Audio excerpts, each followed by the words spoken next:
Analicemos el problema planteado. Las notas en español durante el primer trimestre de dos grupos de 10º año de un colegio vienen dadas por la siguiente información. Con fines didácticos, el profesor responsable de atender estos grupos desea conocer en cuál de ellos se generó el mejor rendimiento y en cuál las notas fueron más variables. Colabore con el profesor de español para resolver el problema. Es posible determinar las medidas estadísticas de posición.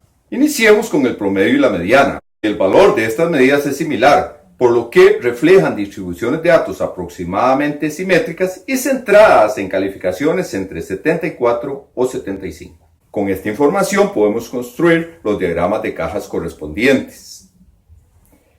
De acuerdo con la información, se podría creer que la variabilidad en las calificaciones es similar en ambos grupos, con mayores valores extremos en el grupo 1. Pero ¿será esto cierto? Es posible encontrar una medida de variabilidad mucho más precisa, la cual utiliza para su cálculo las desviaciones de cada dato respecto al promedio. Es decir, una desviación se define como la diferencia de cada dato con el promedio. El siguiente diagrama muestra el significado geométrico de las desviaciones que generan los datos 40 y 98 respecto al promedio del grupo 1, que fue 74,4. Observe que una desviación puede ser positiva, negativa o incluso podría ser cero, en el caso en que el dato y el promedio coincidan. Es importante hacer notar que si sumamos todas las desviaciones de un mismo grupo, el resultado sería cero. Para aprovechar la información que nos proporcionan las desviaciones, se decide utilizarlas al cuadrado, para eliminar así el efecto de los valores negativos.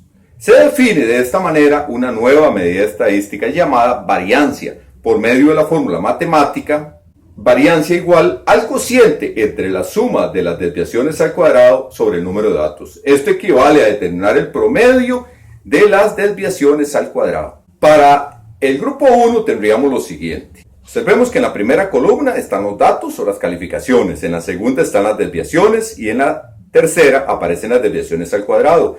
De modo que la suma de todas las desviaciones al cuadrado nos da 2328,8, que dividido entre 20 da por resultado 116,44. De la misma manera, para el grupo 2, nuevamente presentando los datos, las desviaciones y las desviaciones al cuadrado, tenemos que la suma total de las desviaciones al cuadrado es 3057,73, que dividido entre 19 da 160,93.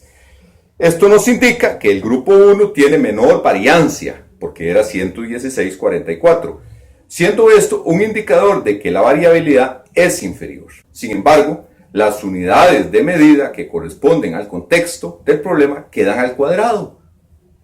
Por esta razón, se extrae la raíz cuadrada de la variancia para generar una medida que se llama desviación estándar y que viene dada en las mismas unidades de medida de los datos originales.